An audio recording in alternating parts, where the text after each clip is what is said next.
K C. വേണുഗോപാലിനെ പുകഴ്ത്തി എസ്.എൻ.ഡി.പി യോഗം general secretary Vellappally Natesan. തെരഞ്ഞെടുപ്പിൽ പിന്നണിയിൽ നിന്ന് എല്ലാം ചെയ്തത് കെ.സി. വേണുഗോപാലാണ്. കെ.സി. വേണുഗോപാൽ അയോഗ്യനാണെന്ന് പറയാനാകില്ല. വി.ഡി. സതീശൻ ടെലിവിഷനിൽ മാത്രമാണ് പ്രവർത്തിച്ചത്. രമേശ് ചെന്നിത്തലയെ അപ്രസക്തനാക്കാൻ കഴിയില്ലെന്നും വെള്ളാപ്പള്ളി നടേശൻ പറഞ്ഞു. കെ.സി. വേണുഗോപാൽ മിടുക്കനാണ്. അതിനെപ്പറ്റി അദ്ദേഹത്തെ പറ്റി ആർക്കും അഭിപ്രായ വ്യത്യാസം ഉണ്ടായിട്ടല്ല. എത്ര പേരുടെ പേരായി ഇപ്പോൾ നമ്മൾ കേൾക്കുന്നത് കോൺഗ്രസിനകത്ത്.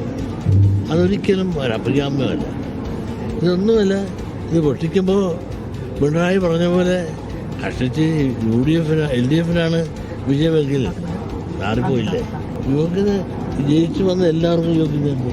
കോൺഗ്രസിൽ ആർക്കും അയോഗ്യൻ അല്ല. വി.ഡി. സതീശൻ കഷ്ടപ്പെട്ട് അങ്ങനെ കുറേ TV-യിൽ കുറേ പറഞ്ഞതേ ഉള്ളൂ.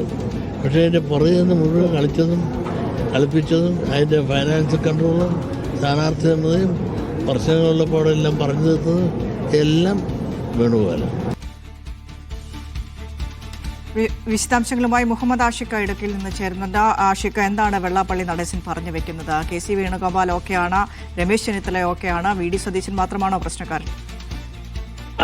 വിനീഷ, തീർച്ചയായും ആ നിലയിലുള്ള ഒരു പ്രതികരണമാണ് വെള്ളാപ്പള്ളി നടേശന്റെ ഭാഗത്തു നിന്നുണ്ടാകുന്നത്. ഇടുക്കി മുരിക്കാശ്ശേരിയിൽ SNDP ശാഖ ഓഫീസിന്റെ ഉദ്ഘാടനവുമായി ബന്ധപ്പെട്ടാണ് അദ്ദേഹം അവിടെ എത്തിയത്. അപ്പോൾ മാധ്യമങ്ങളെ കണ്ടപ്പോൾ സ്ഥിരം നടത്തുന്ന വർഗീയ സ്വഭാവമുള്ള ചില പരാമർശങ്ങൾക്കൊപ്പമാണ് അദ്ദേഹം ഇപ്പോൾ നടക്കുന്ന കോൺഗ്രസിന്റെ മുഖ്യമന്ത്രിയാകുമെന്നുള്ള ചർച്ചയിൽ ഒരു അഭിപ്രായം കൂടി രേഖപ്പെടുത്തുന്നത്.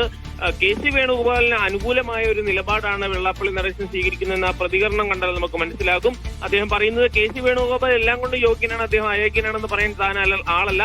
ഈ തിരഞ്ഞെടുപ്പിൽ എല്ലാത്തിനും പിന്നിൽ നിന്ന് നയിച്ചത് കെ.സി. വേണുഗോപാലാണ്. എന്നാൽ വി.ഡി. സതീശൻ ടെലിവിഷനിൽ മാത്രമാണ് പ്രവർത്തിച്ചത് എന്നുള്ള ഒരു വിമർശനവും അദ്ദേഹം ഉന്നയിക്കുന്നുണ്ട്. അതേസമയം രമേശ് ചെന്നിത്തലയും ഓക്കെയാണ്. തെരഞ്ഞെടുപ്പ് കഴിയുമ്പോൾ എന്തായാലും തീരുമാനത്തിലേക്ക് കാര്യം എത്തും എന്നുള്ളതാണ്. വി.ഡി. സതീശനെതിരായിട്ടുള്ള വിമർശനം അല്ലെങ്കിൽ എതിർപ്പ് വെള്ളാപ്പള്ളി ഇപ്പോഴും കൊണ്ടുനടക്കുന്നു എന്നുള്ളതാണ് ആ പ്രതികരണത്തിൽ നിന്ന് മനസ്സിലാക്കാൻ കഴിയുന്നത്. ഏതായാലും കെ.സി. വേണുഗോപാൽ അയോഗ്യനാണ് എന്നുള്ള ഒരു അഭിപ്രായം തനിക്കില്ല എന്ന് അദ്ദേഹം വ്യക്തമായി തന്നെയും പറയുന്നുണ്ട്. കൗതുകകരമായ മറ്റൊരു പരാമർശം കൂടി അദ്ദേഹം ഇടുക്കിയിൽ വെച്ച് നടത്തുന്നുണ്ട്. ഇടുക്കിയിൽ ഈഴവനായിട്ടുള്ള ഒരൊറ്റ സ്ഥാനാർത്ഥി മാത്രമേ ഉണ്ടായിരുന്നുള്ളൂ. ഈഴവനായിട്ടുള്ള MM മണിക്ക് സീറ്റ് നിഷേധിക്കുകയുണ്ടായി. സീറ്റ് നൽകിയിരുന്നെങ്കിൽ പുഷ്പ പോലെ ജയിച്ചേനെ, എന്തുകൊണ്ട് സീറ്റ് നൽകാതിരുന്നു എന്നടക്കമുള്ള ചില പരാമർശങ്ങൾ കൂടി അദ്ദേഹം ഇടുക്കിയുമായി ബന്ധപ്പെട്ട് കൂടി നടത്തി എന്നുള്ളതും കൗതുകകരമായി തന്നെ നോക്കിക്കാണാൻ കഴിയുന്ന സാഹചര്യം ഉണ്ട്. വിനീഷ, ശരി. മുഹമ്മദ് ആഷിഖാണ് ഇടുക്കിയിൽ നിന്ന് വിശദാംശങ്ങൾ പങ്കുവച്ചത്.